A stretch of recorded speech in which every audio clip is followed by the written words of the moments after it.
I have had the privilege to work here as a nurse for nearly 20 years. I have been a part of some wonderful things, and I have taken care of many patients during some amazing times in their lives. However, not every story has a happy ending. Not every parent gets to take their child home at the end of the day.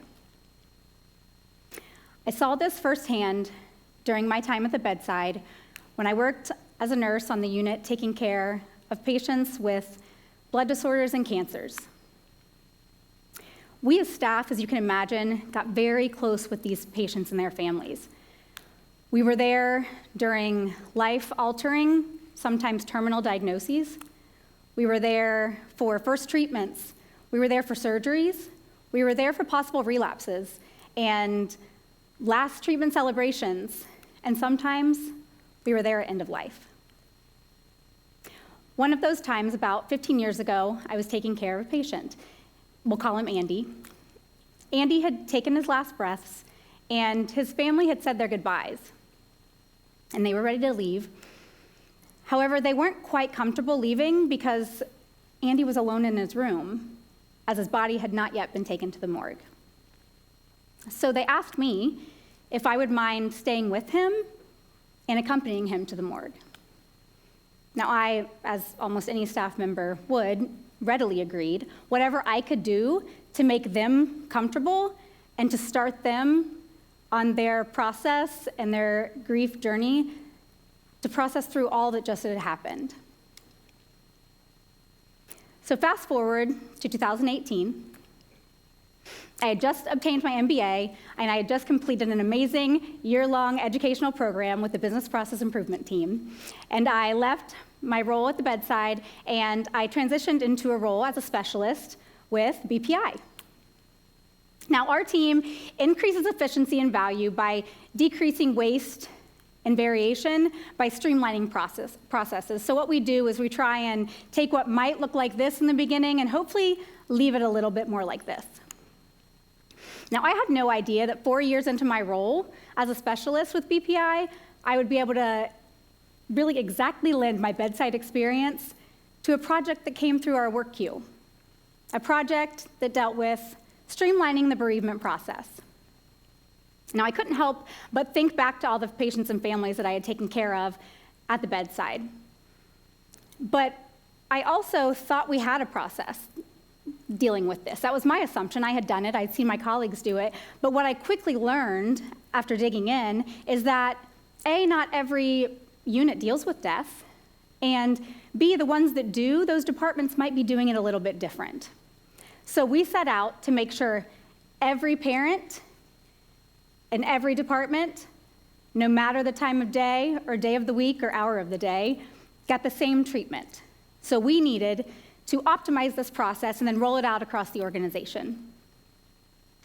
We set out to empower these families to be part of and choose how they remember their child's legacy.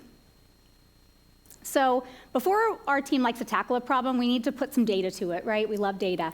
We need to say, how big is this problem that we're diving into? Well, in 2024, we had anywhere from 11 to 29 deaths. This is per month. And while 11 seems a little more okay, in January of 2024, we had 29 deaths. And I want to acknowledge how heavy that sits, not only with the families going through this, but how heavy that sits for the staff that work here, that work in these spaces that deal with death, all 29 of those. Now that we understood the problem and the opportunity, we needed a team to get together to start working on solutions. Now, the good news is we have all kinds of experts right here. And when we started digging into this process, the reach was so vast. I had anywhere from 15 to 20 disciplines in these meetings. And it was my challenge to make sure every one of their unique perspectives was represented, and also to create a safe space where each one of those unique perspectives felt empowered to share. Now, it was our team's challenge to get past thinking that the piece that they brought to the table was maybe the most important to the process. And we did that, and we did it pretty quickly. And as our director of spiritual care likes to say, we got to the place where we could acknowledge the gifts that every single person brought to the table. And not only that, we could check our egos at the door. And once we did that, we could move forward by creating the best process for our patients and families. One team was truly on display during these meetings. Now, I kept hearing that we needed an easy reference for these families, a resource that they could have and pick up whenever they were ready to make these hard decisions. And so we created it. Our team created this guidebook, which is a brief 10 to 12 page bound book with clear, easily to digest next steps on what they need to focus on, because they might not be able to receive that information when we hand them this. No more trying to find loose leaf papers from this discipline or this discipline at the time when I'm ready to focus and make that next decision.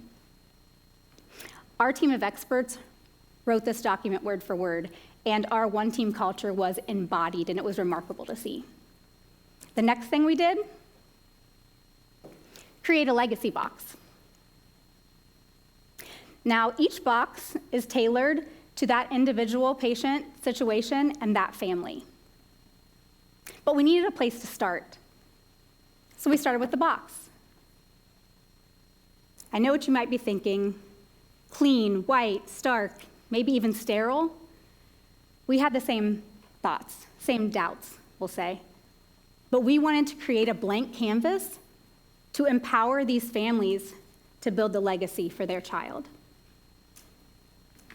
Now, we do have some foundational items in this box, and the family can decline any of them.